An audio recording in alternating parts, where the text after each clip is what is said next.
thinking of this as like, how would you load up your pantry? If you are a baker and you want to be able to make something at the spur of the moment, then you know you need to have flour or sugar, eggs, things like that. So what are your staples as a natural dyer that you might want to make sure that you have around?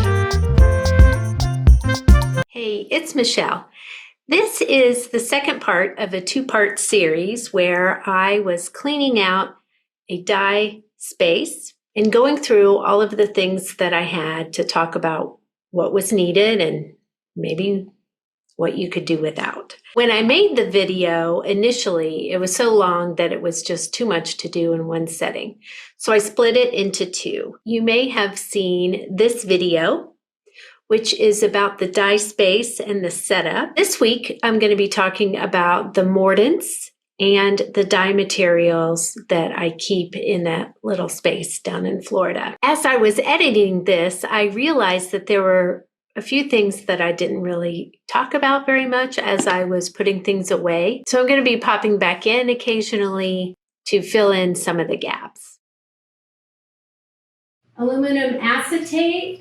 I got this when I thought I would test it on cellulose fibers. You can see I have not used it yet. Alum sulfate, potassium alum sulfate. This is our primary mordant.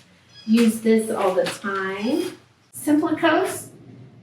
This is a plant-based alum mordant. It still has alum in it. It's still the same chemical, alum salt, but it is derived from plants. We did some experiments. You don't need this. Gallnut is a tannin.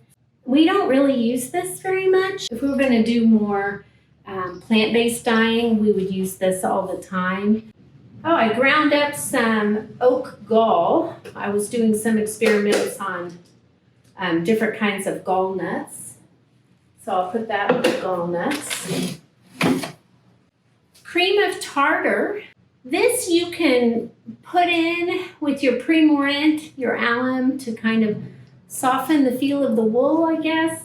I don't really use it very often. I just use it when I'm doing fiber. Wheat bran. That was also for some experiments. You don't need this. Cochineal bugs.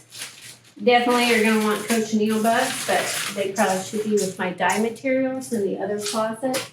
Distilled water.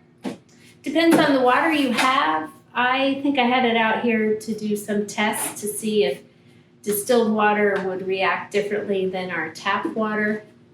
Not really anything to worry about for a casual home usage. When I do measure out my copper sulfate, I do wear a mask until it gets in solution. So why do we use copper sulfate? Well, it can be used as both a mordant, allowing the dye materials to adhere to the fiber, but it can also be used as a color shifter. If you've watched our monthly shows or some of our prior experiments, you know I use copper sulfate a lot. Vinegar, I use this for shifting color. For some of the dyes, vinegar will shift colors like your cochineals, madder. So it's good to have some vinegar handy. Popping back in here, if you are a natural dyer, you may have noticed that I didn't say anything about iron. Sometimes people use iron to shift colors, but we don't use it very often, mostly because I'm nervous I'm going to contaminate all the other things that we're doing. But also, if you use too much of it, you can damage fiber. So we haven't really used that much iron except for when we do a dirty pot dyeing method, which is a really cool eco-printing method. Moving over to the dye materials, they're all up in here. So at home at the studio, we have a garden, and Linda has a garden at her farm, and so we grow as much as we can, but the things that we can't grow or take a long time, like madder root, takes 3 years to mature the plant. Logwood would not grow in Indiana. So we do buy extracts, and we get all of ours from Maywa. The ones I use all the time logwood for purpley blue. Logwood chips. We used to use logwood chips, so you can buy extract or the actual material. If you buy logwood chips, you have to cook them, you boil them, then simmer them 3 different times, drain them. The extract is a lot quicker and easier, but it's more expensive. Pomegranate, which gives you kind of a yellowy, browny, goldy yellow. Cochineal. Remember those cochineal bugs? I'm going to put the rest of them in here.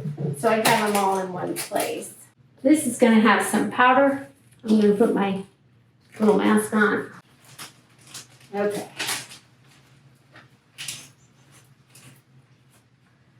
Cochineal is pretty powerful. We use it all the time, but you don't need that much of it.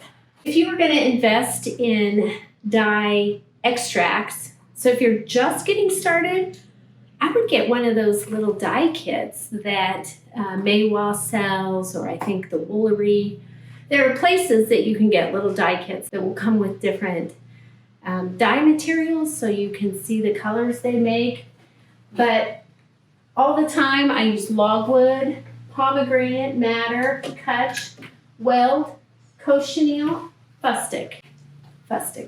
Anyway, those are the things I use all the time. I forgot a dye material, lac. We use lac all the time too. It's another nice deep red.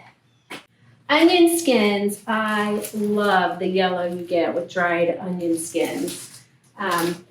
For our business purposes, we'd have to make a partnership with a restaurant to get enough onion skins for production dyeing. But definitely you should have some of these in your dye cabinet.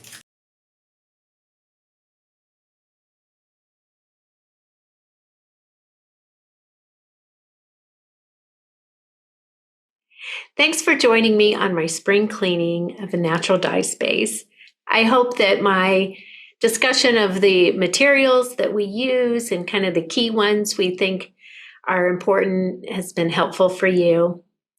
As always, if you have questions or other topics you'd like us to talk about, please comment below. And of course, you can always like and subscribe, and that helps our small channel be shown to other people like you. Thanks a lot. Bye.